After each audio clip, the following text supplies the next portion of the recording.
आज हम लोग एक ऐसी शख्सियत के साथ हैं जिन्होंने अपना पूरा जीवन धर्म के लिए खपा दिया। आज भी ये धर्म की सेवा कर रहे हैं। जो जिन लोगों का जीवन नीरस हो जाता है उसमें रस भरने का काम कर रहे हैं महाराज जी। जो भूले हुए लोग हैं उनको रास्ता दिखाने का काम कर रहे हैं। तो मैं सीधा ही आप लोगों को महाराज जी के पास ले चलता हूँ। महाराज जी नमो नारायण। हरिओम नमो नारायण, हर हर महादेव। अच्छा महाराज जी, जैसे मैंने भी कहा है कि आपने बहुत लोगों के जीवन में रास्ता दिखाया, उजाला किया, जिनका अंधकार में जीवन हो गया था। मैं आम पब्लिक की तरफ से केवल आपसे एक चीज़ जानना चाह रहा था कि हमारे समाज में हर आदमी कहीं ना कहीं परेशान है, और परेशानी का केवल एक ही कारण आता है, पैसा। तो मैं आपसे चाहूँगा कि पीछे भी मेरी आपसे बात हुई थी, कुछ आप ऐसे उपाय बताइए कि लोगों के घर में पैसा आए, क्योंकि जब पैसा आना चालू हो जाएगा तो लोगों की कई समस्याएं अपने आप ही खत्म हो जाएंगी। तो मैं उसके लिए आपसे जानकारी चाह रहा था। तो महाराज जी आप बताइए। देखिए, बहुत ही अच्छा आपका क्वेश्चन है, सवाल है। धन के बिना तो आपका ना जीवन है और ना ही आपकी मृत्यु है। जब आप पैदा होते हैं तब से लेके और मरने तक, आखिरी संस्कार तक, आपको बिना पैसे के आप पैदा नहीं हो सकते, बिना पैसे के आप मर नहीं सकते। जो अदरवाइज आपको जो है दाह संस्कार के लिए भी इंतजार करना पड़ेगा, वो भी चंदे से ही होगा, तो वो भी धनी हो गया। धर्म, अर्थ, काम, मोक्ष, ये हमारे 4 पुरुषार्थ हैं। धर्म भी होगा, अर्थ भी होगा, काम का मतलब कर्म भी है, और मोक्ष तब मिलेगा जब ये सारी चीजें आपके पास में होंगी। अगर आपके पास में धन नहीं है तो आपकी कोई आज कलयुग में कीमत नहीं है। ये तो बिल्कुल सत्य है, चाहे इसको आप किसी भी अर्थ में लें। धन को कमाने के लिए आपको सबसे पहले अपने पुरुषार्थ को जागृत करना पड़ेगा। अगर आप कर्म नहीं करेंगे तो धन नहीं मिलेगा। और आज की हमें क्या हो गया है कि हमें किसी भी तरीके से चाहिए, बस धन चाहिए। लेकिन हमारे शास्त्र ये कहते हैं कि आपको कर्म कीजिए और लक्ष्य की प्राप्ति के लिए आप लगातार प्रयासरत रहिए, धन का आगमन होगा। ये तो हो गई शास्त्र की बात। अब इसमें दूसरा एक और पहलू है कि हमारे यहाँ पर श्री सूक्तम और कनक धारा स्रोत, ये 2 एक ऐसी चीज हैं जिनको कहा जाता है कि इनके नियमित पाठ से आपको धन की प्राप्ति होती है, आप कभी निर्धन नहीं रहते। तीसरा है ऋण मोचन मंगल स्रोत। आप पे किसी भी प्रकार का कर्जा हो, धन का आगमन ना हो रहा हो, बाधाएं आ रही हो, आप इनको सुनिए, छोटे छोटे से हैं। अच्छा, इसमें आपका सवाल ये आएगा कि बहुत से लोग इनको संस्कृत में पढ़ नहीं पाते। हाँ जी, है ना, लिमिटेशन हो जाती है लोगों की। तो भैया सबसे मोटी सी बात यह है कि देखना, बोलना और सुनना, ये तीनों चीजें एक ही जैसी हैं। आपने देखा है ना, गले का डॉक्टर, आंखों का, नाक का डॉक्टर, कान का डॉक्टर एक ही होता है, ईएनटी जिसको कहते हैं। तो आपके सारी चीजें आपके मस्तिष्क में ही जाती हैं। कान में बोलोगे तो भी, आंखों से होगे इंद्रिय वो भी, और आप बोलोगे ध्वनि से वो भी आपकी इंद्रियों में ही जाती है, मस्तिष्क में ही जाती हैं। तो आप अगर पढ़ नहीं पा रहे हैं तो सुने। अच्छा, मोबाइल पे उतना मोबाइल पे पढ़ें, आप किसी से रिकॉर्ड करके पढ़ें, प्रवचन से सुने, किसी से, मुझसे सुने। मेरी जो बात है, इसलिए लोग कथा सुनते हैं ना जी। ऐसा तो नहीं वो कथा जो है खुद ही कर रहे हैं, वो सुनने क्यों जाते हैं? क्योंकि उसका आपको फल मिले। कथा सुनने का फल बोला जाता है ना। रामचरितमानस का पाठ होता है तो ये कहा जाता है कि भैया कथा हो रही है, मानस हो रहा है, चलते हैं सुनने, भगवान का आशीर्वाद मिलेगा। इसीलिए तो आशीर्वाद मिलता है। घर के बीचों बीच में देसी घी का, मिट्टी का दिया नियमित रूप से ब्रह्म स्थान में रोज जलाइए। कैसे धन नहीं आएगा? 1000% आपके पास में धन का आगमन होगा ही होगा। आपने देखा होगा पुराने समय में घर में बीच में तुलसी का पौधा होता था, उस पौधे पे घर की महिलाएं सुबह शाम घी का दिया जलाती थी, मिट्टी का। एक तो मिट्टी का दिया जो है आपका 4 तत्वों के हिसाब से हो गया, और इसमें आपका लक्ष्मी योग जागृत हो गया। आपके घर में कभी भी धन की, धान्य की कमी नहीं होती थी। धन का मतलब गोधन से है, अन्न से है। आप धन का ये ना सोचें कि मेरे पास में जो है सोने के चट्टे लगे हो गए। आज की डेट में ये भी हो गया है कि तथा कथित बाबा लोग हाथ में कोई कछुआ पहना रहा है, कोई मेढक पहना रहा है, कोई बतख पहना रहा है। अरे आप सोच के देखिए, आज के धन कुबेर कौन है? अंबानी, टाटा, प्रेम जी, ये सब पैसे वाले लोग हैं। क्या आपने कभी इनके हाथ में किसी में देखा है कि इन्होंने कछुआ डाल रखा है, मेढक पहन रखा है? ये सब बेकार की बात है। वैदिक रूप से आप मंत्रों को फॉलो कीजिए। सनातन में इतना भंडार है ना कि आप कर्म कीजिए। उद्यमेन ही सिद्ध्यंति कार्याणि मनोरथे, ना ही सुप्त से सिंह से प्रवेशांति मुखे मृगा। उद्यम करने से, कार्य करने से ही कार्य सफल होते हैं। सोते हुए शेर के मुंह में भी हिरण प्रवेश नहीं करते। तभी तो आप किस लिए धन चाहिए? अपनी इच्छाओं को पूरा करने के लिए। धन अपने परिश्रम से, पुराने समय में आप देखें कि माताएं नहा धोकर आपके किचन में जाती थी, रसोई में जाती थी, रसोइयां बनाती थी। स्वास्थ्य सही रहेगा। धन का आपका आगमन, धन का सदुपयोग भी एक धन को संचय करने का तरीका है। आज कहाँ है? जीवन शैली बदल गई। आप ना सुबह उठते हैं, ना शाम को सोते हैं सही ढंग से, और फिर आप कहते हैं जब स्वास्थ्य सही नहीं रहेगा तो धन कहाँ से आएगा? सुबह ही सुबह हमारे कितना अच्छा वैदिक मंत्र है प्रातः स्मरण का कि कराग्रे वस्ते लक्ष्मी, कर मध्य सरस्वती, करमूलित गोविंदा, प्रभाते कर दर्शनम, समुद्र वसने देवी, पर्वत स्तन मंडले, विष्णु पत्नी नमस्तुभ्यम, पादश प्रसम क्षमस्व में। कभी धन की कमी रह ही नहीं सकती। सुनिए, अब देखिए कि देवताओं को भी प्रयास करना पड़ा था 14 रत्नों को निकालने के लिए। अगर वो नहीं मथते समुद्र को तो उनको कहाँ कुबेर मिलते, कहाँ धन मिलता, कहाँ लक्ष्मी जी आती। महाराज जी, ऐसा कोई उपाय, एक ब्रह्मास्त्र ऐसा बता दीजिए जो आम आदमी आराम से कर ले जाए, बहुत छोटा सा कोई उपाय, क्योंकि मैं जानता हूँ आपके पास जो है भंडार है उपायों का। तो कोई उपाय आप कहीं से ऐसा ला दीजिए या ऐसा बता दीजिए जो लोगों को एकदम आराम से कर ले जाए। देखिए, इसमें 2-3 चीजें बताऊंगा। सबसे पहले पहली रोटी गाय की और आखिरी रोटी स्वान की। एक तो ये नियमित रूप से रसोई में जाएं, नहा के जाएं, रात को झूठे बर्तन ना रखें, वास्तु दोष भी आपके दूर होंगे। दूसरा, जैसे मैंने आपको कहा कि देसी घी का दिया प्रज्वलित करके अपने घर के बीच में, जब सूर्य छिप रहा हो, चंद्रमा निकल रहा हो, उस समय अपने घर के बीच भी रोज जलाएं, उसको लांगे नहीं। अब ये नहीं कि रोज ही दिया आप बदल रहे हैं, उसी को करें।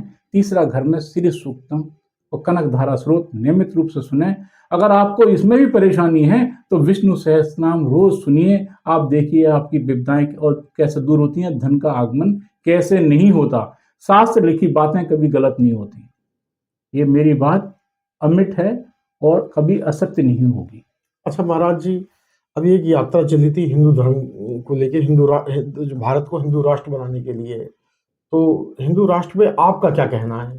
देखिए, बहुत ही अच्छा ये दूसरा प्रश्न है। हम वैसे ही हिंदू राष्ट्र हैं। हमारा देश, हम हिंदू राष्ट्र क्यों कहते हैं? हम कहते हैं हम हिंदू आर्यव्रत बनाएंगे। हम पूरे एशिया में छाए हुए थे। 7 द्वीप हैं, 7 द्वीपों में हमारा जो है शासन था। आपने अश्वमेध यज्ञ, चक्रवर्ती सम्राट, ये सारी चीजें पढ़ी भी होंगी, सुनी भी होंगी। तो ऐसा नहीं था वो कश्मीर से कन्याकुमारी तक जो है घोड़ा दौड़ा दिया और जीत गए। अखंड भारत था। और हिंदू सबसे पुरानी सभ्यता है। लोग इसको कहेंगे हिंदू वर्ड नहीं था, हिंदू शब्द नहीं था। ऋग्वेद में भी है, हर जगह संहिता में हिंदू शब्द आया है, हिंदुस्तान शब्द आया है। अब हिंदू राष्ट्र के लिए जो प्रयास होने चाहिए उस तरीके से प्रयास नहीं हो रहे हैं। हिंदुओं की जनसंख्या कम हो रही है। हमारे देश में हिंदुओं पर ही सारे के सारे अंकुश लगाए गए हैं। आप खुद देखिए कि जितने भी आपके, अभी सरकार ने नसबंदी का प्रोग्राम बोला है कि जो नसबंदी कराएगा उसको सम्मानित करेंगे। अरे एक घी के डिब्बे में और एक सर्टिफिकेट में आप उनकी जनसंख्या खत्म कर रहे हैं। ये क्या हिंदुओं के लिए ही क्यों है? आप ये कह रहे हैं कि हिंदू राष्ट्र का नारा देके आप दूसरे मुस्लिम राष्ट्र को या ईसाई राष्ट्र को या उनको बनाना चाहते हैं। हम जब कम होते चले जाएंगे तो हमारा कहाँ अस्तित्व रह जाएगा? हिंदू राष्ट्र होना चाहिए, 1000% होना चाहिए। और हिंदू राष्ट्र के लिए दूसरे धर्मों पर, मजहब पर, पंथों पर भी नसबंदी के कार्यक्रम उतने ही शक्ति से लागू करने चाहिए कि जितने हमारे। क्या सारा संविधान हिंदुओं के लिए ही है? दूसरे की धार्मिक भावनाएं वो आहत नहीं होती, उनकी तो हो जाती हैं, हमारी नहीं होती। क्यों? हमारा मन क्या पत्थर का है? आप हमें खत्म करने की कोशिश कर रहे हैं। हिंदू राष्ट्र के लिए सभी हिंदुओं को अपने घर में अपनी जनसंख्या बढ़ाने पर ध्यान देना होगा और शिक्षित जनसंख्या, ऐसा नहीं कि कहीं भी लिया फट गए। हिंदू राष्ट्र इस देश में बने, इस देश को हिंदू राष्ट्र घोषित करें। इससे पहले आप अपने दिमाग को इस तरीके से परिपक्व कर लें कि हम हैं ही, ये जमीन ही हमारी है, यहाँ हमारे अलावा किसी दूसरे की कल्पना नहीं की जा सकती। अच्छा महाराज जी, एक तरफ हिंदू राष्ट्र की बात की जा रही है और दूसरी तरफ जो है, जो लगातार ईसाई मिशनरियाँ काम करके, जैसे उन्होंने दक्षिण भारत में पूरा ईसाई में एरिया बना दिया, उसके बाद पंजाब में ईसाइयों की जनसंख्या ना के बराबर थी, लेकिन आज वहाँ 8 से 10% ईसाई जनसंख्या हो गई, जगह जगह चर्च हो गए, तो उसके बारे में क्या कहेंगे? देखिए, अपने पैरों पे हमने खुद ही कुल्हाड़ी मारी है। हिंदुस्तान की सबसे पुरानी मस्जिद है केरला में, राजा दहेर ने बनवाई थी, जिनकी लड़कियों को बाद में इन्हीं लोगों ने अगवा करके खलीफाओं को दे दिया था।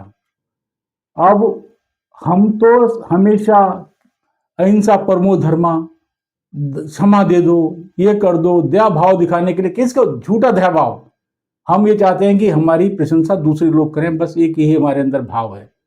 हमने अपने आप को सिर्फ डर से या हमारे को मानसिक तौर पे इस तरीके से कुंठित कर दिया गया है या भयभीत कर दिया गया है कि हम अपने धर्म के प्रति कोई लगाव नहीं रहा। आप आज पूछ लीजिए किसी से कि कितने वेद हैं, कितने उपनिषद हैं, कितने पुराण हैं, आपको 90% बता नहीं पाएंगे। आप महाभारत के पात्र पूछ लीजिए, बता नहीं पाएंगे लोग। जब तक आपकी संस्कृति की रक्षा नहीं होगी तब तक आप कहाँ अपने आप को बचाएंगे। सारी मिशनरीज, उनकी सरकारें, उनके पूरा इकोसिस्टम पूरे संसार में फैल गया है, पैसा देता है, हम बिक जाते हैं। और दूसरी बात कि उनको कहाँ पर उन्होंने चोट की है, उन्होंने चोट की है आपकी भावनाओं पर, आपको बांट दिया वर्णों में, वर्गों में। उसमें भी आप देखिए आजकल बौद्ध, नव बौद्ध, दलित, महादलित, ये सब बना दिए और उनको कह दिया आप हमारे में आइए, हमारे यहाँ कोई नहीं है इस तरह की वर्ण का विभेद, जबकि सबसे ज्यादा उधर ही है। आप देखें ना, आप उनकी पूजा पद्धति देखें, एक जगह शुक्रवार को होता है, शनिवार को होता है, एक जगह इतवार की होती है। अब इन लोगों ने पूरा इकोसिस्टम बिछा रखा है। जितनी इनका जनसंख्या बल बढ़ेगा उतना ही ये हमारी बौद्धिक संपदा पर, हमारे प्राकृतिक संपदा पर अपना कब्जा करेंगे। इनका एक ही मिशन है, सनातन धर्म को खत्म करना। और इसमें जो सहयोग कर रहे हैं वो सनातनी ही कर रहे हैं आपस में बैठ के। हर आदमी ये सोचता है वो 200 साल जिएगा, इसलिए वो पैसा कमाने के लिए कुछ भी करता है। हो सकता है कि वो 48 साल में, 50 साल में, 25 साल में खत्म हो जाए, लेकिन अपने पीछे वाली नस्लों को वो एकदम बेकार करके चला जाता है। आप देखिए, आज देखते देखते मैं आपको बताता हूं 1970-75 की बातें, कि जब शहर से बहुत दूर कहीं कोई बकरा कट रहा होता था तो लोग कहते थे वहां बकरा कट रहा है। आज शहरों के बीच में ही बूचड़खाने खुल गए और हमारे ऊपर फ्लैट है, हम लोग मकानों में रह रहे हैं, हमें क्या। ये हम तक सोचते रहेंगे ना तो हमें कोई परिवर्तित करने से रोक नहीं पाएगा। हमारी स्मृति, हमारी बुद्धि, हमारी भावनाओं को, हमारी घटनाओं को भूलने के लिए हमें कोई 90 दिन से ऊपर का समय नहीं लगता, हम भूल जाते हैं। कितनी लड़कियां आपकी रोज गायब हो रही हैं, जागृति नहीं है।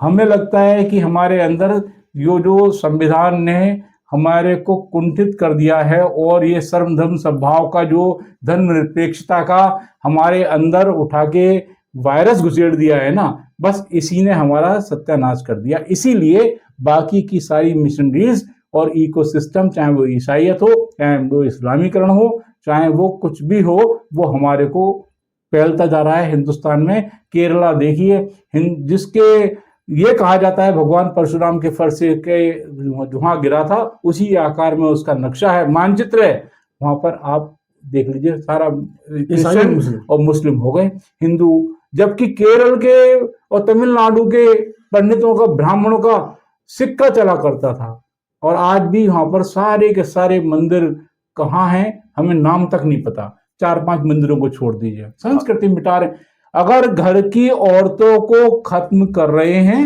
उनका सबसे पहला ध्येय है कि महिलाओं की अस्मिता को खत्म करो। घर की औरतों को परिवर्तित कर दोगे तो वो नस्ल अपने आप में खत्म हो जाएगी। और इसीलिए देखिए ये लव जिहाद, धर्मांतरण सबसे ज्यादा औरतों का होता है। औरतें मानसिक रूप से इस तरीके से परेशान कर दी जाती हैं कि वो अपना शारीरिक शोषण जो है करा बैठती हैं, और उसके लिए सबसे ज्यादा जिम्मेदार हम सनातनी भी हैं जो अपने घरों में ध्यान नहीं देते। अच्छा महाराज जी, क्या अपील आप करना चाहते हैं? क्योंकि जो है भी आपने नेपाल के बारे में बताया कि नेपाल में कभी हिंदू कोई मस्जिद नहीं थी, लेकिन आज वहाँ मस्जिद है, तो क्या अपील करना चाहते हैं आप? देखिए, नेपाल पहला हिंदू राष्ट्र था मेरी आंख खोलने के जब से मैंने सुना है, जन्म लिया है। और 70-80 के दशक में एक मस्जिद नहीं हुआ करती थी। आज वहां पर देखिए आपको हजारों, 3,500-4,000 मस्जिदें मिल जाएंगी।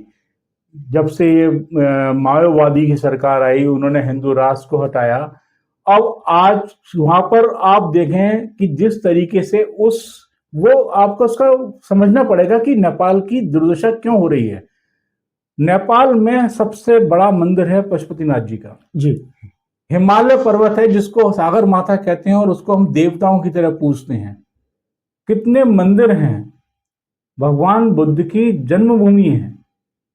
हर वो जगह जहां पर हिंदुओं का अस्तित्व है उसको खत्म करने का बीड़ा इन लोगों ने उठा रखा है, और इसीलिए हिंदू राष्ट्र उसको परिवर्तित करा दिया, चाहे बाहुबल से, पैसे से, भ्रष्टाचार से। और आज की डेट में आप वहां हालत देख लीजिए क्या हो गई। हम अपनी पहचान खोते जा रहे हैं। पूरे संसार में ईसाई भी मिल जाएंगे आपको देश, मुस्लिम भी मिल जाएंगे, बौद्धिस्ट भी मिल जाएंगे, लेकिन आपको हिंदू देश एक नहीं मिलेगा। ये तो भारत का, इस हम लोगों का दुर्भाग्य है कि हम इस देश में 80% होने के बावजूद भी हिंदू राष्ट्र चिल्ला रहे हैं और परिवर्तित होते जा रहे हैं। और एक समय ऐसा आएगा कि मेरा नाम जो है वो किसी और धर्म से जुड़ना हो जाए तो कोई बहुत बड़ी बात नहीं है। मेरा मतलब कि आने वाली पीढ़ियों का। तो महाराज जी, क्या अपील आप करना चाहते हैं? क्योंकि आपकी आवाज को जो है हिंदू समाज जो है सुनता भी है, मानता भी है, और आप एक ऐसे पद पे बैठे हुए हैं जहां आप सीधा हिंदू समाज को आदेश दे सकते हैं। देखिए, सबसे पहले तो इस देश में गुरुकुल पद्धति को, वैदिक पद्धति को आपको सुचारू करना पड़ेगा।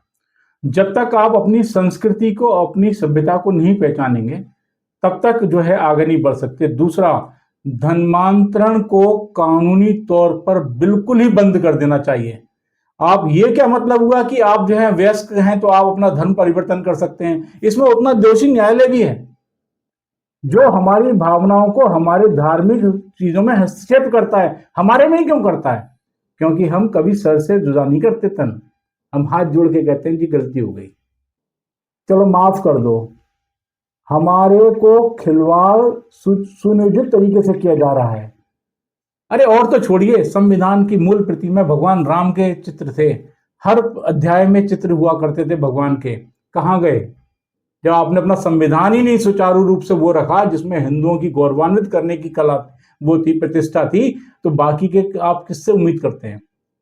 आप समानता का अधिकार इस देश में देते हैं और समान है ही नहीं। कहाँ समान है? किसी को आरक्षण है, किसी को धार्मिक आधार पे। अरे और छोड़िए, इस्लामिक स्टडीज को आप यूपीएससी वगैरह में परीक्षाओं में जो है मानते हैं, क्या आप वैदिक पद्धति को, वैदिक शिक्षाओं को उसमें क्यों नहीं मान्यता देते? कभी आपने देखा है? आप खुद इसको देखिए, कोई हाफिज है, आलिम है, उसको मौलवी है, इमाम है, उसको तो सैलरी मिल जाती है, किसी भी छोटे से मस्जिद में बैठ जाएगा, रजिस्ट्रेशन करा लेगा। मंदिर के पंडित को कभी सोचा है? कभी नहीं सोचा, कोई आवाज ही नहीं उठाता। आप एक आवाज कीजिए, अभी पूरे इकट्ठे हो जाएंगे और आप चिल्लाते रहिए, आप सड़क पे पिट रहे होंगे, आपको लोग मार रहे होंगे, आपको छीन रहे होंगे, आपकी लड़कियां छिड़ रही होंगी। दूसरा आदमी देखेगा, पास से निकल जाएगा कि मेरी नहीं है, मुझे क्या, कौन पड़े इस लफड़े में। पूरा सिस्टम खराब है। इस सिस्टम को आप जागृत होकर बदल सकते हैं। सरकारों पे दबाव जब तक नहीं आएगा, शासन पे जब तक दबाव नहीं आएगा, क्यों योगी जी जैसा आदमी, योगी के अब जो है यूपी को पूरा कंट्रोल कर लिया, क्योंकि भ्रष्टाचार में नहीं है, उनके अंदर इस मातृभूमि से लगाव है। ऐसा ही लगाव, ऐसी ही जिम्मेदारी हमें पूरे राज्यों में और इस देश में शासन में चाहिए। हमें ये नहीं चाहिए कि राजनीति के लिए हम किसी एक के पीछे भागें। हर आदमी बराबर है, हर एक के लिए कानून बराबर हो, जनसंख्या नियंत्रण हो, प्रदूषण खत्म हो, हिंदू जागृत हो, तभी हम आगे बढ़ पाएंगे। नहीं तो सब कहानी और किताबें हैं। लोग कहते हैं कि भाई आप बोल देते हैं, आप क्या कर रहे हैं? हम यही तो कर रहे हैं। आप सोच जगा रहे हैं, जग नहीं रहे हो, सोए पड़े हो, और फिर कहते हो कि हमने सुन लिया, अच्छा था, क्लिप में लाइक कर दो। अरे भाई नहीं, जाओ, आगे बढ़ो। जो इसके लिए बोल रहा है उसका समर्थन तो करो कम से कम। हर आदमी अपने घर में चादर तान के सोएगा तो एक दिन हिंदू बैठा हुआ कोने में रोएगा।